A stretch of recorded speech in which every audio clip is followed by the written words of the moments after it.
জাফরি বলা চলে গেছে যদি বলতেন খলিল সাহেবও চলে যেতেন সাথে। আমি তো একটু আগে সব কথাই বললাম যে চলে যাবে এটাই স্বাভাবিক। আমি আজ কথা বলছি, আমি যে কালকে চলে যাব না তার তো কোনো গ্যারান্টি নেই। সুতরাং এই চলে যাওয়াটা খুব স্বাভাবিক একটা প্রক্রিয়া মানুষের জীবনে, জন্ম হলেই মরতে হবে। সুতরাং আপনার কর্মটা থেকে যাবে, সেই কর্মের মাঝেই যেমন যাদের আপনি নাম বললেন এরা তো সেই কর্মের কারণেই তাদের নাম আপনি এখনো মনে পড়ছে। জাফর ইকবাল তো আমাদের একেবারে একসঙ্গেই আমরা নায়ক হয়েছি। তো সুতরাং তার কর্ম দিয়ে সে জীবিত আছে এবং এটাই হচ্ছে আমাদের সবচেয়ে বড় প্রাপ্তি শিল্পীদের। স্মৃতি এই মুহূর্তে তো না না, স্মৃতির পরে যোগাযোগ করে সেটা প্রেক্ষাপটটা আলাদা ভিন্ন।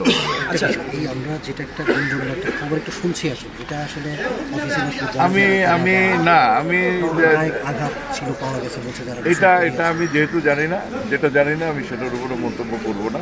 কারণ হচ্ছে যে এই বিষয়টা যেটা আমার নলেজেই নাই, আমি তো সেটা বলতে পারবো। আপনি এটা জেনে থাকতে পারেন, আমরা দেখেছি যে উনি জানাজার সময়, ওনার যে পালক পুত্র, উনি জানাজার সময় কিন্তু ছিলেন না, উনি পালিয়ে গেছে। না, আবার তো দেখলাম সে আসছে।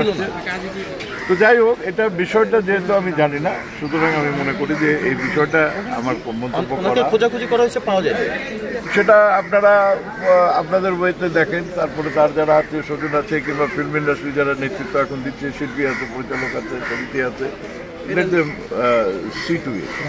Thank you.